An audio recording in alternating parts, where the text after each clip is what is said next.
जय हिंद। स्वागत है आप सभी का आपके अपने online platform NPMS reasoning classes Prayagraj में। दोस्तों मैं महेश सर आप सभी का हार्दिक स्वागत करता हूं। आशा करता हूं आप सभी लोग स्वस्थ होंगे और मस्त होंगे। दोस्तों हम लोग डाइस का चैप्टर शुरुआत किए थे और आज इसकी चौथी क्लास है। कल हम लोगों ने डाइस में सीखा था कि जब पासे में दो प्रारूप दिया हो और दोनों प्रारूपों में कोई एक सतह कॉमन हो तो कॉमन के विपरीत कौन सी सतह होती है? छुपी सतह होती है। एक सतह कॉमन हो, अब वो कॉमन सतह कहीं भी हो उससे मतलब नहीं है, तो कॉमन के विपरीत कौन सतह होती है? छुपी सतह होती है।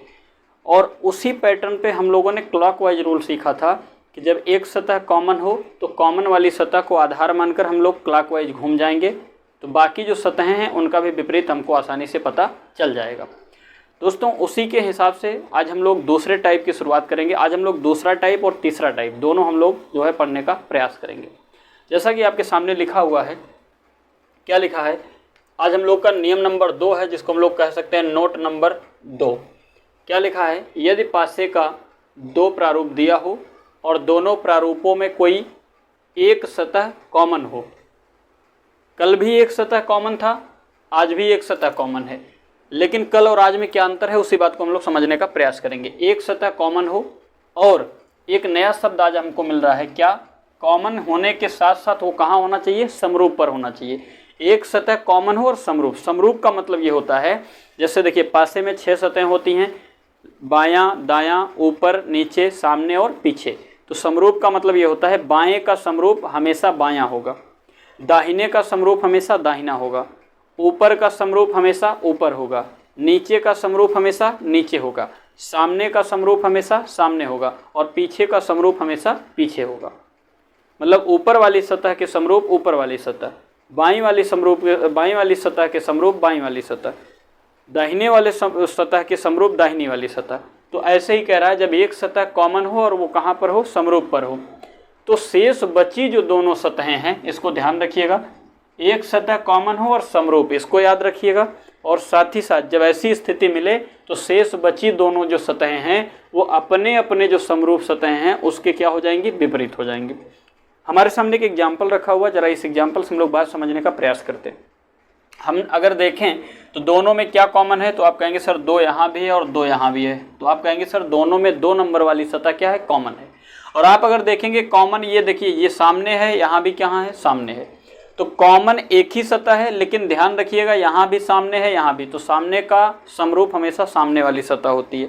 तो एक सतह कॉमन है और समरूप है, तो ऐसी स्थिति में बची हुई जो दोनों सतहें हैं ये दोनों अपने अपने समरूप के क्या हो जाएंगे? विपरीत। तो बताइए 3 ऊपर है और इधर ऊपर कौन है? 6। तो 3 का विपरीत क्या बन जाएगा? 6। और यहाँ देखिए दाहिनी ओर 5 है, यहाँ दाहिनी ओर 4 है, तो 5 के समरूप क्या हो जाएगा? 4 हो जाएगा। तो 5 का विपरीत 4 और 3 का विपरीत 6। बहुत ही आसान है, कोई दिक्कत नहीं होनी चाहिए। उम्मीद करता हूँ ये बात आपको समझ में आ गई। फिर से बात को रिपीट करते हैं। जब पासे का दो प्रारूप दिया हो और दोनों में कोई एक सतह कॉमन हो जाए तो ध्यान रखिएगा, और कॉमन होने के साथ साथ ये समरूप पर हो, तो शेष बची दोनों जो सतहें हैं वो अपने अपने समरूप के क्या हो जाएंगी? विपरीत हो जाएंगे। डायरेक्ट यहाँ से सवाल बन जाता है। अब आप कहेंगे सर अगर 2 का विपरीत पूछा जाए तो हम क्या करेंगे? तो आप बताइए, कल हम लोगों ने पढ़ा था एक सतह कॉमन, तो कॉमन के विपरीत छुपी सतह। तो बताइए 2 का विपरीत क्या हो जाएगा? तो आप कहेंगे सर पूरे पासे में हमें दोनों में एक नहीं दिख रहा है, तो कॉमन 2 है तो एक उसका क्या हो जाएगा? विपरीत। तो यहाँ से 2 का विपरीत हमें क्या मिल जाएगा? 1। 3 के समरूप सतह पर 6 है तो 3 का विपरीत 6। 5 के समरूप सतह पर हमारा 4 है तो 5 का विपरीत क्या हो जाएगा? 4। उम्मीद करता हूँ ये बात आपको समझ में आ गई होगी। ठीक है, चलते हम लोग इस पर दूसरा एग्जाम्पल ले लेते हैं। दूसरा एग्जाम्पल, चलिए हम लोग यहाँ पर दूसरा एग्जाम्पल ले लेते हैं। जैसे 2 प्रारूप दिया है, दोनों प्रारूपों में एक सतह कौन से नंबर वाली? 5 नंबर वाली, ये हमारे पास कॉमन है। 2 प्रारूप है, दोनों में एक सतह कॉमन है और साथ ही साथ हमने ये देखा ये समरूप पर है। समरूप का मतलब ऊपर यहाँ भी है ऊपर यहाँ, तो ऊपर वाले सतह का समरूप ऊपर होता है। तो यहाँ से अगर हम देखेंगे तो कोई पूछे 1 का विपरीत, तो आप कहेंगे 1 सामने है, यहाँ सामने कौन है? 6। तो सामने वाले का विपरीत हमेशा कौन होगा? सामने वाली सतह। तो 1 का विपरीत 6 और यहाँ से 4 का विपरीत, तो 4 के समरूप सतह पर कौन सी नंबर वाली है? 3 नंबर वाली। तो देखिए 4 का विपरीत 3 हो जाएगा और 1 का विपरीत कौन हो जाएगा? 6 हो जाएगा। अब कोई आपसे पूछे 5 का विपरीत, तो ध्यान रखिए कॉमन हिडन लगा दीजिए। 5 का विपरीत क्या नहीं दिख रहा भैया? 5 का विपरीत क्या नहीं दिख रहा? 2। तो 5 का विपरीत 2, 1 का विपरीत 6 और 4 का विपरीत यहाँ से क्या हो जाएगा, 3 हो जाएगा। 4 का विपरीत क्या हो जाएगा, 3 हो जाएगा। उम्मीद करता हूँ आपको ये वाला टाइप आसानी से समझ में आ गया होगा। ठीक है, चलिए हम लोग चलते हैं नेक्स्ट टाइप की ओर बढ़ेंगे। अगला टाइप हमारा जो होता है वहाँ पर आपका ये नियम कह रहा है कि यदि पासे का 2 प्रारूप दिया हो और दोनों प्रारूपों में कोई कितनी सतह कॉमन हो, 2 सतह कॉमन हो। अब एक सतह की 2 स्थितियां बन रही थी, एक सतह कॉमन वाली, तो हमने उसको बता दिया। अब हम लोग जो पढ़ने चल रहे हैं उसमें कितनी सतहें कॉमन होंगी, 2 सतह कॉमन होंगी। तो जब आपको पासे का 2 प्रारूप दिया हो और दोनों प्रारूपों में कोई एक नहीं बल्कि 2-2 सतहें कॉमन होने लगे, तो ध्यान रखिएगा डायरेक्ट जो सवाल बनता है उसको मैं बता रहा हूँ, अभी मैं क्लॉकवाइज से भी बताऊँगा। तो ऐसी स्थिति में जब 2 सतह कॉमन हो जाए तो शेष बची तीसरी सतह एक दूसरे के क्या हो जाती हैं, स्वयं विपरीत हो जाती हैं, उसमें कोई दिक्कत नहीं होती है। जैसे यहाँ पर एग्जाम्पल अगर मैं देख लूँ तो आपसे कह रहा है कि 1 और 5 यहाँ भी है, 1 और 5 यहाँ भी है। तो आप कहेंगे सर यहाँ पर 1 5 यहाँ भी है, 1 5 यहाँ भी है, दोनों 2-2 सतहें कॉमन हो गई। तो ध्यान रखिएगा शेष बची तीसरी सतह कौन है, यहाँ पर 6 और यहाँ पर कौन है, 4। तो आप कहेंगे 6 का विपरीत सीधा सीधा कौन हो जाएगा, 4 हो जाएगा। 6 का विपरीत क्या हो जाएगा, 4 हो जाएगा।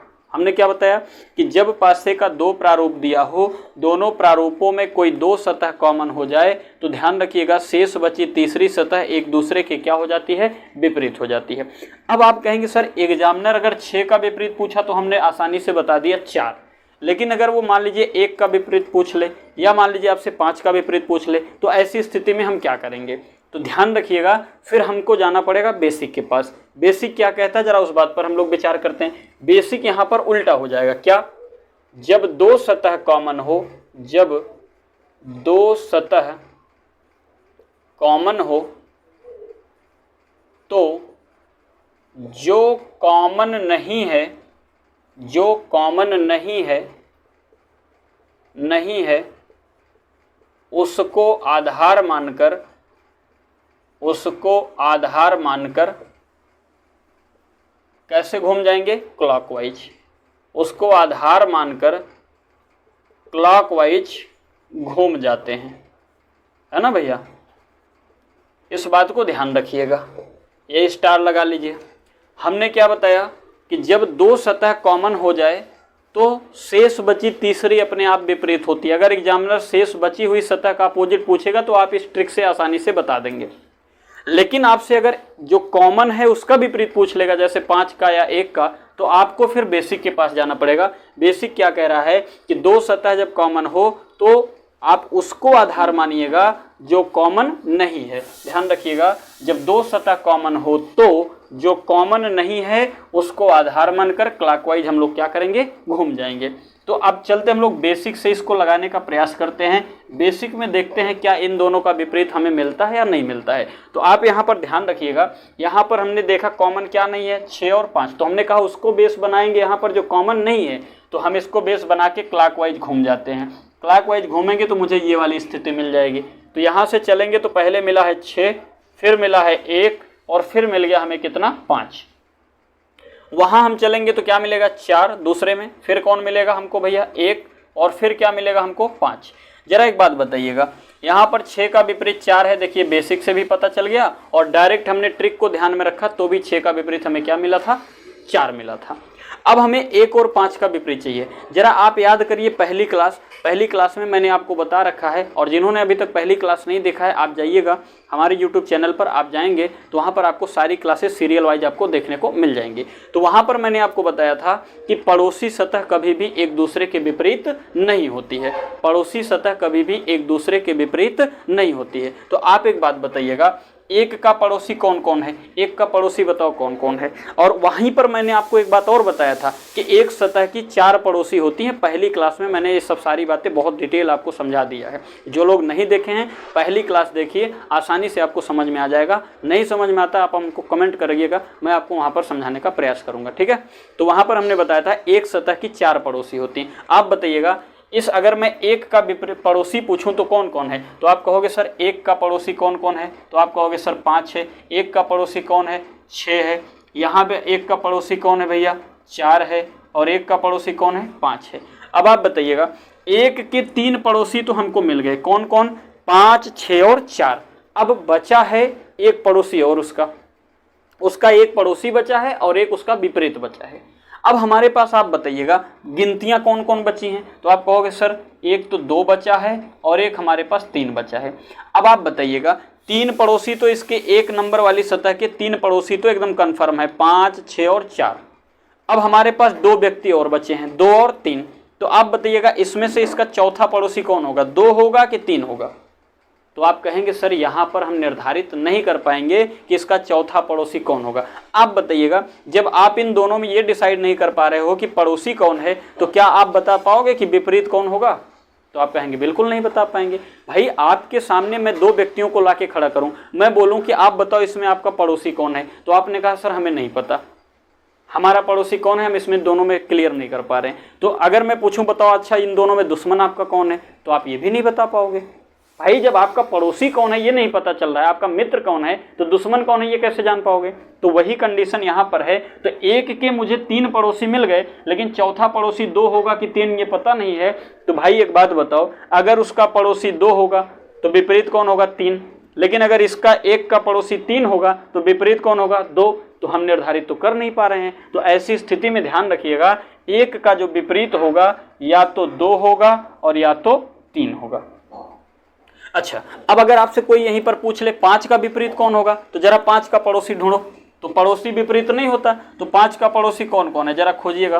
तो 5 का पड़ोसी आप कहेंगे सर 1 है। 5 का पड़ोसी और कौन है, आप कहेंगे सर 6 है। 5 का पड़ोसी और कौन है भैया, आप कहेंगे सर 4 है। तो 5 का पड़ोसी कौन कौन मिल गया, 1, 6 और 4। बताओ बचा कौन? तो आप कहोगे सर 2 बच गया है और 3 बच गया है, 2 बच गया है और 3 बच गया है। अब मैं यही बात 5 से पूछूं कि भैया आपके 3 मित्र मिल गए, बताओ इन दोनों में आपका मित्र कौन है और दुश्मन कौन है? तो आप वो कहेगा कि सर इसमें हमारा मित्र कौन है और दुश्मन कौन ये मुझे नहीं पता। तो मैं यही मान के चलूंगा या तो 2 उसका मित्र होगा तो 3 उसका दुश्मन होगा, और अगर 3 उसका मित्र होगा तो 2 उसका दुश्मन होगा। तो हम क्लियर यहाँ भी नहीं कर पा रहे हैं। तो आप ध्यान रखिएगा, इसका उत्तर हो जाएगा 5 का विपरीत या तो 3 और या तो 2। 5 का विपरीत या तो 3 और या तो 2। अगर 1 का विपरीत 2 होगा तो 5 का विपरीत 3 हो जाएगा। अगर 1 का विपरीत 3 होगा तो 5 का विपरीत 2 हो जाएगा। ठीक है, तो यहां से आप बेसिक जब लगा लेंगे क्लॉकवाइज नियम, तो आपको तीनों सतहों के विपरीत में कौन कौन आएगा ये आप आसानी से उत्तर दे पाएंगे। आशा करता हूं यहां तक आपको मेरी बात समझ में आ गई होगी। ठीक है, चलते हम लोग एक नेक्स्ट एग्जांपल लेते हैं, कोई दूसरा एग्जांपल ले लेते हैं, जरा उससे बात को समझने का हम लोग प्रयास करते हैं। ठीक है, वहां से हम लोग बात को समझने का प्रयास करते हैं। चलिए, जैसे अगर मैं आपसे कह दूं कि यहाँ पर मान लो है कौन, यहाँ पर मान लो है आपका 4, यहाँ पर हमने कह दिया 6, यहाँ पर हमने कह दिया 3, यहाँ पर हमने आपसे कह दिया भैया मान लीजिए 6 है, यहाँ पर हमने कह दिया 4 है, यहाँ पर हमने कह दिया 5 है। अब आपसे मैं यहाँ पर पूछूं कि भाई एक बात बता दो, भैया एक बात मुझे बता दो कि यहाँ पर 3 का विपरीत कौन है? तो आप कहेंगे सर यहाँ पर 2-2 सतहें कॉमन हो रही हैं, 4 और 6, 4 और 6। तो जब 2 सतह कॉमन तो तीसरी अपने आप क्या हो जाती है, विपरीत हो जाती है। तीसरी अपने आप क्या हो जाती है, विपरीत हो जाती है। तो अगर आपसे कोई डायरेक्ट पूछ ले कि भाई 3 का विपरीत बता दो, तो आप कहोगे सर 3 का विपरीत क्या हो जाएगा, 3 का विपरीत हमें यहाँ से क्या मिल जाएगा, 5 मिल जाएगा। ये तो चलो ठीक है, डायरेक्ट आपने खोज लिया। लेकिन अगर यहीं पर आपसे 4 का विपरीत पूछ ले या 6 का विपरीत पूछ ले, तब आप क्या करोगे? तब आपको जाना पड़ेगा बेसिक क्या कहता है, क्लॉकवाइज नियम। क्लॉकवाइज नियम यहाँ पर कहता है कि जब 2 सतहें कॉमन हो जाएं तो ध्यान रखिएगा आधार उसको बनाना है जो कॉमन नहीं है। तो आप कहेंगे सर यहाँ पर कॉमन कौन नहीं है, तो 3, और यहाँ पर कॉमन कौन नहीं है, 5, और उसी को जो कॉमन नहीं है उसको आधार मान के हम लोग क्लॉकवाइज क्या करेंगे, घूम जाएंगे। क्लॉकवाइज क्या करेंगे, घूम जाएंगे। तो आप कहोगे सर यहाँ पर हमें पहले प्रारूप में मिलेगा 3, 3 के बाद 4, 4 के बाद कौन मिलेगा, 6। दूसरे प्रारूप में अगर हम देखेंगे तो मिलेगा हमें 5, अब 5 के बाद क्या मिलेगा, 4, और 4 के बाद हमें क्या मिल रहा है, 6। अब आप जरा एक बात बताइए, क्या 4 अपने आप के विपरीत हो सकता है? नहीं हो सकता। क्या 6 अपने आप के विपरीत हो सकता है? नहीं हो सकता। अच्छा, आप बताइएगा 4 का पड़ोसी कौन कौन है, 6 है, 3 है। 4 का पड़ोसी खोजो, 4 का पड़ोसी 6 है, 3 है, और 4 का पड़ोसी यहाँ पे क्या है, 5 है। अब आप बताओ बचा कौन? तो आप कहोगे सर 1 बचा है और कौन बचा है, 2। अब इन दोनों में उसका पड़ोसी कौन है और विपरीत कौन, ये निर्धारित तो हम कर नहीं पाएंगे। तो ध्यान रखिएगा 4 का विपरीत या तो 1 होगा या तो क्या हो सकता है, 2 हो सकता है। अगर 4 का विपरीत 1 होगा तो 6 का विपरीत 2 हो जाएगा। अगर 4 का विपरीत 2 होगा तो 6 का विपरीत 1 हो जाएगा और ये आपके सवाल का उत्तर हो जाएगा। ठीक है, ये आपके सवाल का आंसर हो जाएगा। ठीक है, तो दोस्तों उम्मीद करता हूँ आपको मेरी बात अच्छे से समझ में आ गई होगी। आप अगर चाहें तो इसका स्क्रीनशॉट वगैरह भी ले सकते हैं। ठीक है, मैं यहाँ थोड़ा सा साइड हो जाता हूँ, आप इसका स्क्रीनशॉट ले सकते हैं। मैं यहाँ से हट जा रहा हूँ और आपको अगर कोई दिक्कत होती है आप उसे कमेंट बॉक्स में कमेंट कर सकते हैं। ठीक है, और आज का वीडियो मैं यहीं पर समाप्त करूँगा।